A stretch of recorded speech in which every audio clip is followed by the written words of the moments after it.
Welcome to our third chapter in organizational behavior, and this is all about developing global managers.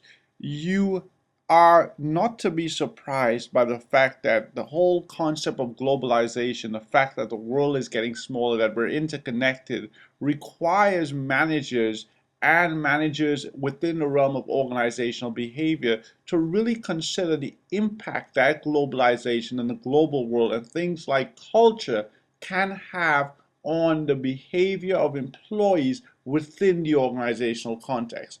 So, of course, we have to spend some time really considering the influence, as you will see shortly, of societal culture on the behavior of individuals at the individual level, the group level, and the organizational level, and how that culture, that societal culture, plays a part in understanding how employees work, behave, think, act, and also how employees are going to act or going to behave when on international assignments. So that's going to be the concern of this chapter.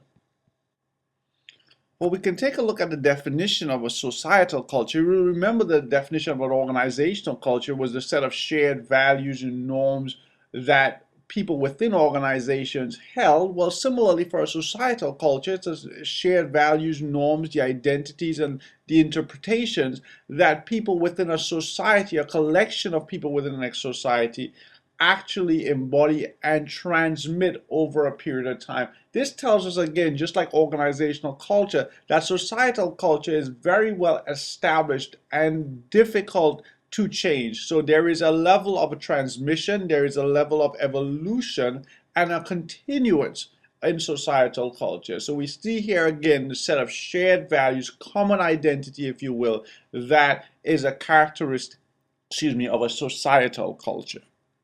And just like organizational culture influences people's behavior within the organization, societal culture does as well. It does so directly because individuals that are coming into an organization are often coming in with some type of societal culture that they identify with. So they bring those societal cultures into the organization, and that obviously influences their behavior at those three levels: the individual, the group, and the organizational level. But also societal culture can influence organizational culture. Many times when we talk about Japanese firms or we talk about American firms embodying the national or societal culture from which the organization originated. So organizational culture is in turn influenced by societal culture, and as we saw in chapter 2, organizational culture influences behavior as well. So the influence of societal culture is direct in terms of the individual coming into the organization, bringing with them their societal culture, and also indirect through the societal culture's influence on organizational culture.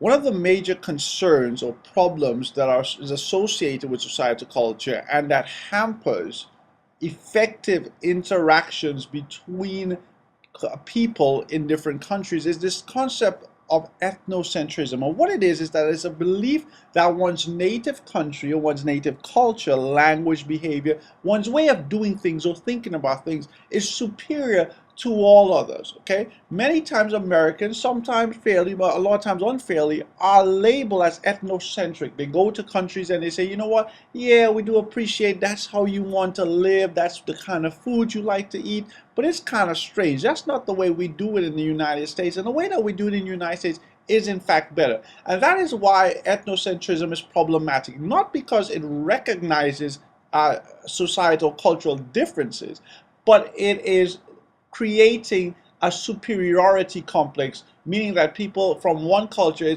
are considering themselves to be more dominant, to be better than others. And that's ethnocentrism can be a dangerous problem for individuals and for managers who are managing individuals in organization, especially when they have business enterprises, they have business interests in the international forum.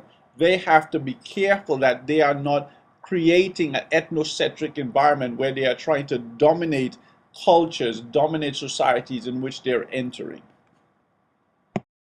One of the ways that you can combat ethnocentrism is by being culturally intelligent. Cultural intelligence is the ability to interpret ambiguous cross-cultural situations correctly.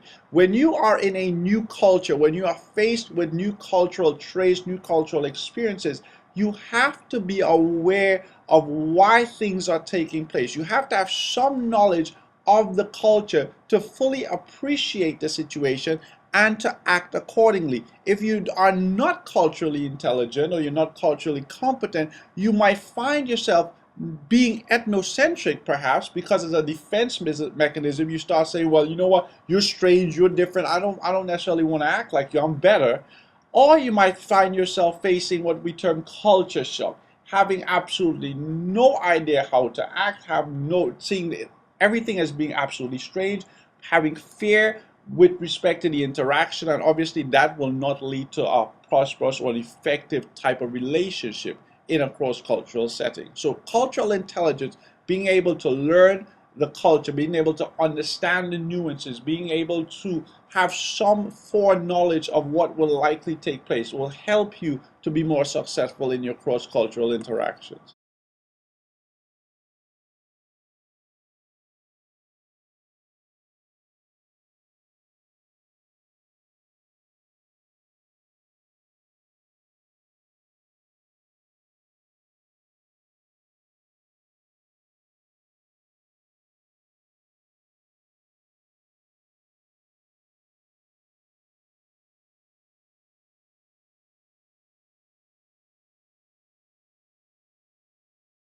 Well, we've been talking a lot about culture and cultural changes or differences. A project that was created to help us to establish what cultural differences exist across nations, across societies, was this project called Project Globe. And it basically attempted to develop a theory to describe, understand, and predict the impact of cultural values on things like leadership and other organizational processes. But what came out of it was some specific cultural traits that we can use to characterize, to categorize societies and nations of the world. It helps us to basically understand where we are similar to others in terms of our cultural traits, as well as where we may differ. So we're going to look at some of these cultural characteristics that came out of this Globe study. Well, there are 9 cultural traits or dimensions that the Globe study uncovered. One is power distance. And when we talk about power distance, what we're actually assessing is how much unequal distribution of power should there be in organizations and society. Countries or societies that have high power distance accept that there should be a large distinction between those that are in authority and those that are not. So in societies like that, if you were the manager, you would expect that your employees, your subordinates, would likely defer to you on many situations and many circumstances. They wouldn't probably come to you with problems, with conflicts, because they accept that there should be a distinction in class or in status between authority, the person in charge, like the manager, and the subordinate. So high power distance, there's less likelihood of seeing participation between management and employees. Okay? How about the second one, uncertainty avoidance? Well, this is how much should people rely on social norms and rules to avoid uncertainty and limit unpredictability. In countries that are high in uncertainty avoidance, societies high in uncertainty avoidance, they do not like a lot of change. They like things to be stable, for society to continue the way it is. They embody a lot of tradition, and they use their norms and their rules to protect their tradition and to ensure the sustainability of their society. They want to avoid change. They're not high in terms of change and dynamism, whereas low uncertainty avoidance, those people, those types of societies are more open to change. Another dimension that they uncovered with the Globe Project was institutional collectivism. It says here, how much should leaders encourage and reward loyalty to social unit as opposed to the pursuit of individual goals? Nation societies high in institutional collectivism, they reward teamwork. They reward members of the organization that promote team goals versus individual goals. Compare that, or relative contrast that, I should say, to nation societies low in institutional collectivism. You are more rewarded by your leadership for making individual achievements. That's what you will likely see being rewarded or being heralded. Similar to institutional collectivism is in-group collectivism, and it's how much pride and loyalty should individuals have for their family or organization. it really tries to measure how committed, how much do you identify with your social unit, whether that be your family or your organization. So institutional means how much are you rewarded for following team versus individual goals. In group collectivism, it is more a measure of how much do you identify with a social unit rather than just simply you as an individual. So you more see your identity tied to your team, tied to your organization, than you do just your personal own affiliations, your personal achievements. Gender egalitarianism is another measure, another dimension. How much effort should be put into minimizing gender discrimination or role inequalities. So in countries high in gender egalitarianism, you see more of similarities between men and women, how they are treated, right? There are less inequalities in terms of the workforce, in terms of reward system, and those things. High gender egalitarian means there are greater levels of similarity across the gender lines. In low gender egalitarianism societies, of course, there is a major distinction between how women are treated versus how men are treated. Assertiveness, countries, nations, societies high in assertiveness, they are the ones that are more confrontational, more dominant in those types of social relationships. You will actually see this in terms of what or how a leader is perceived. Leaders are supposed to be confident, they're supposed to be dominant. Managers are supposed to have that type of assertiveness when dealing in or when operating in transactions and business interactions. Low assertiveness, less confrontational, kind of more easygoing, does not have to have that level of dominance, that level of confrontation, if you will. And a future orientation, it basically talks about how much should people delay gratification by planning or saving for the future. So in societies high in future orientation, there will be more delayed gratification, more long-term thinking, if you will. Countries that are low in future orientation, you more focused on a short-term gain. What have you done for me lately? And there's less concern for saving or delaying that gratification. We want it now. We look at the last two, performance orientation, humane orientation. Performance orientation has to do with how much should individuals be rewarded for improvement and excellence. How much are we concerned about your output, what you have achieved, what you have gained. So we're looking at your actual results here and whether or not we promote or prioritize those results in terms of our excellence. Humane orientation has to do more with encouraging or rewarding people for the way that they act. Not necessarily their output as much as their behavior. Are you kind? Are you compassionate? Are you really generous? Do you focus more on saving or trying to be a good person rather than necessarily getting the results? And you also see this in terms of how organizations see themselves in society. In more performance-oriented societies, you will see organizations being rewarded and people being rewarded for actually bringing in the results. That's what we care about. In humane orientation, we more focus on the input measures. How did you do it? Were you concerned for society? Were you concerned for others? That's what we're likely to reward. So again, these are distinctions that we can use to assess cultures.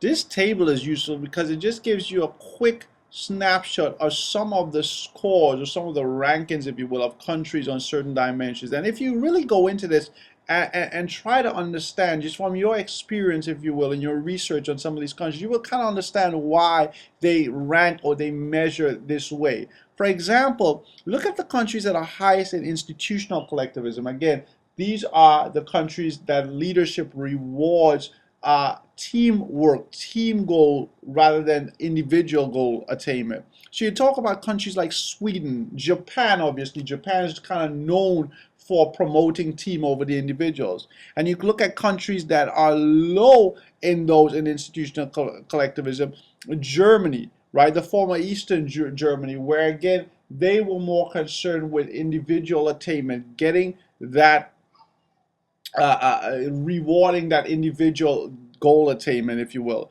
Gender egalitarianism, look at the countries again that are low. Egypt, Morocco, India, China. We know because of their system, because of their social system, and because of sometimes their religious systems, there is a great divide, inequality, if you will, between the genders. Countries high, countries like Poland, Slovenia, Denmark, have greater gender egalitarianism. They have greater equality in their society. Look at assertiveness. Germany, again, Austria, Greece, the United States, right? Think about in America, we see assertiveness as being a good quality. Countries that are low in assertiveness, again, Sweden, Japan, you would likely see that in Japan because it's more of a deference if you're more of a working together rather than being dominant. So this, it makes sense if you really look.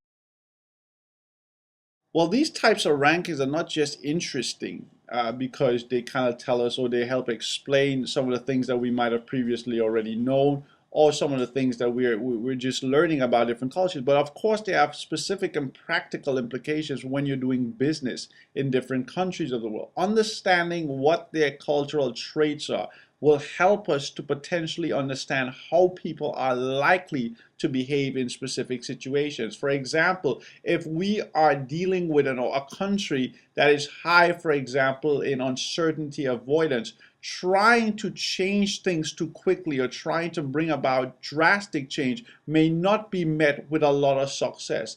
Also, for example, if you're dealing with a country that's more future oriented, that cares more about delaying gratification, more about going or looking at the long term perspective, trying to prioritize short term objectives may not again lead to great success. So you really want to understand the culture that you're in. You understand, are they high in assertiveness? Are they low in?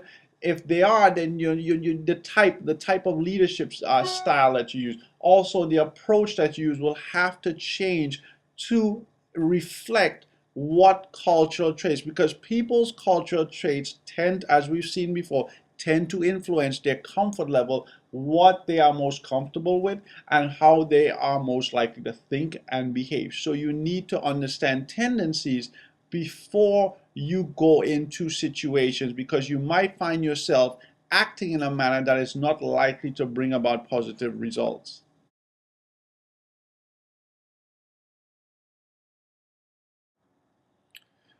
We next turn our attention to where kind of some of this globe comes from, this globe project. And if you might have heard these terms before, individualism versus collectivism. And they come from Geert Hofstede's study. In an individualistic culture, it's more about the I and the me. It's more about the individual attainment of success versus the team attainment or the group's attainment of success. So you prioritize individual freedom and choice over the well-being in some instances of general society. Collectivist cultures are kind of on the opposite side. They're all about we and us. So it's more about what I have done as a team, or what we have done, I should say, as a team, rather than what the individual has done. And so you even see this in terms of sports, like Japanese players. They don't really try to embellish or expound upon what they've done. They defer more to what the team has done, the team successes, because that's more so of a collectivist culture trait, more so of the team's priorities versus the individual's priorities.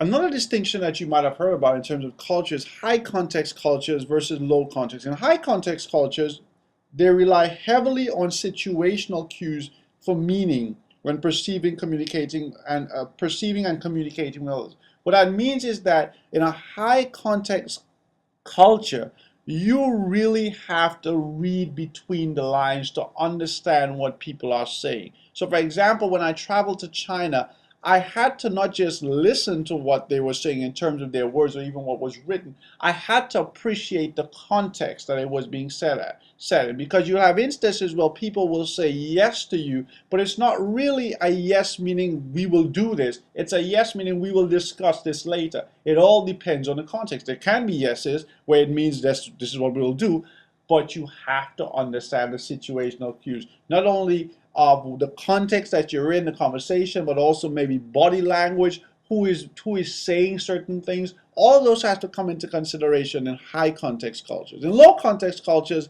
you don't have that issue so much. What is said is what is said. You basically, what I say is what I mean. If I told you yes, it means we have a deal, right? In the United States, we shake hands, we say yes, that's it. Most times you don't have to necessarily read between the lines, because it's the written and spoken word that really carries that meaning. That's really kind of what it is.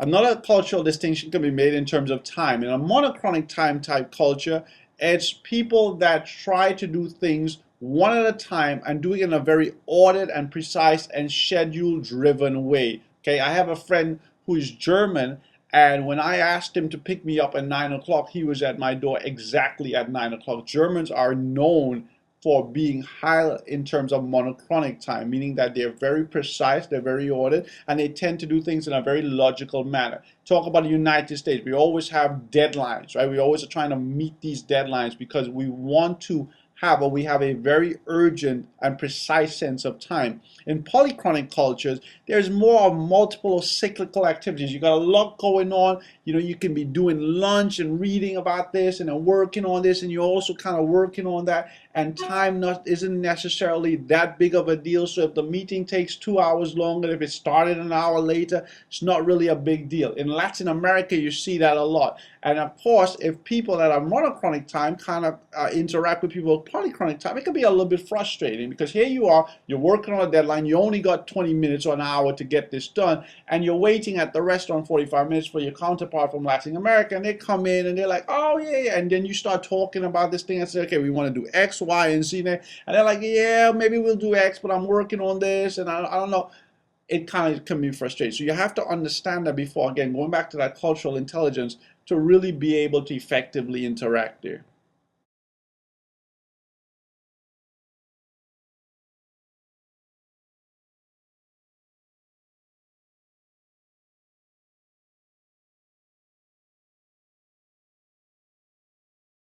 Because as we spoke, again, remember early on, the whole aspect of globalization and its influence on businesses is key. And of course, it is a major influence, especially as people from home countries are more so than ever before working on foreign assignments. Basically, they're leaving their home country and going to these new countries on these foreign assignments. And these people are normally termed expatriates because they are anyone living or working outside of their home country. Okay, so you might hear that term expatriate. That's what it is. Someone who essentially is on a foreign assignment. As I said before, it's becoming more and more, increasingly more popular. Why? Because organizations are expanding across the world, and then they are requiring their people to go to these places, help and be an asset in starting or in sustaining foreign business enterprises.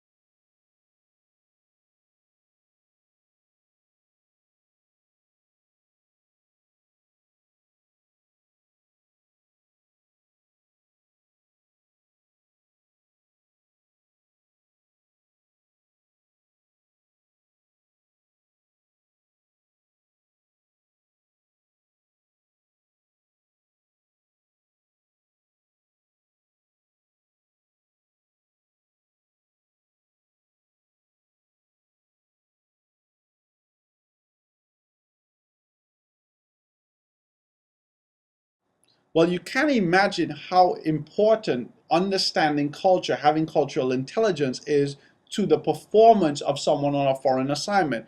But there are many, many instances where expatriates fail in their endeavors, okay? They fail, they have early returns from assignment, they don't produce well, they don't start projects on time, they in fact make relationships the relationship between the expatriate and the host nation, the country in which they're working in, is strained at times because of again, cultural issues perhaps. They damage their employer's image because they just basically don't act right. They're not seen as an asset. In fact, they're seen as a liability. They may lose opportunities because of their behavior, because of their inabilities, and just problematic repatriation. What that is actually problems that arise from coming back into your home country after having a foreign assignment. So all of these are problems associated with expatriate or foreign assignments.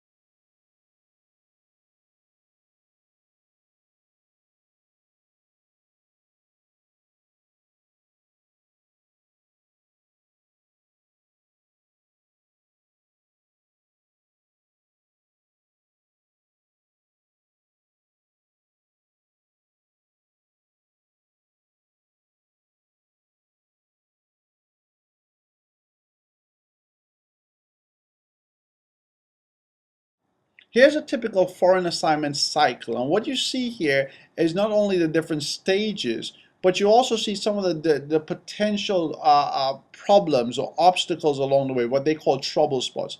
So in the first instance, you have your home country experience. So even before you get into the foreign country, you might have a lot of training. You are selected to do this foreign assignment, and they may train you. The problem is, at this level, you can have or you can create what's called unrealistic expectations. You might start kind of creating in your mind, oh, this is how it's going to be. This is what it's going to look like. This is what the people are going to be like. And these unrealistic expectations can be problematic as you encounter the actual country. Once you get into the country, you now have to arrive and you also have to adjust. And this is the problem where culture shock can occur because you are absolutely unprepared for what you face. This culture shock can be problematic, as we mentioned before, because it brings a level of fear. It can also bring a level of anger against the locals, and there you have this problem already because you are not prepared to be effective.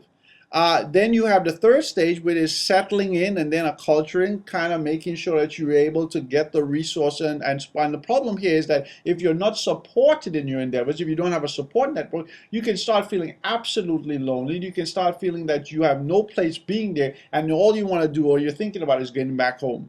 And then the fourth stage is returning home and then again adjusting into your old lifestyle, into your old way of doing things. And you might think, well, that's easy, that's normal. But if you've spent a number of years away, remember it might be very difficult for you to re-enter. And so you might have this re-entry shock.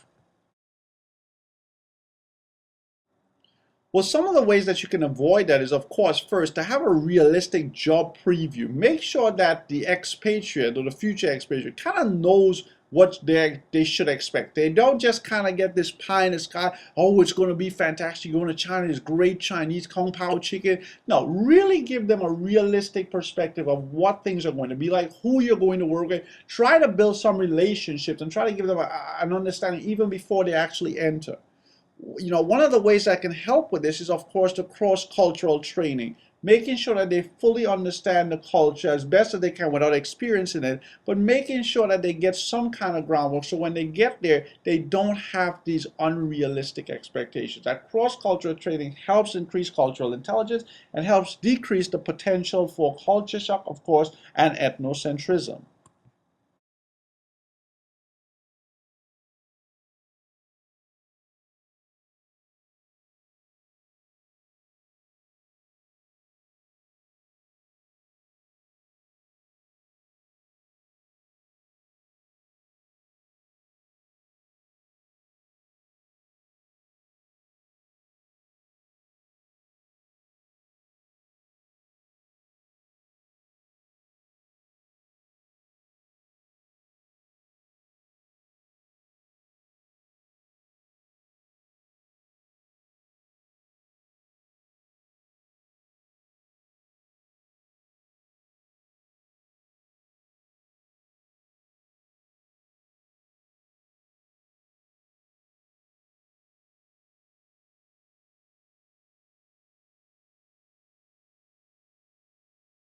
Well, how to avoid culture shock? Well, the best defense, it says here, is the comprehensive cross-cultural training. And that also includes intensive language study. I found this as well. When you travel abroad, many times, and I'm guilty of this, when I travel abroad, I tend to speak English wherever I go because that's my first language, and that's pretty much my only language that I feel very comfortable in.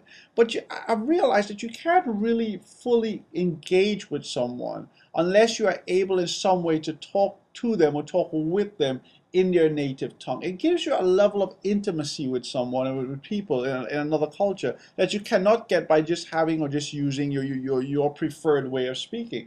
And so just this language, understanding language not only helps you to communicate, but it can also help you in terms of the nuances, because words can mean absolutely different things in different places. And we talked about high context, low context as well. But even the words and translations and the way that they're used can mean different things. So you have to have a full appreciation for that many times before. That can help you to avoid in some way the culture shock.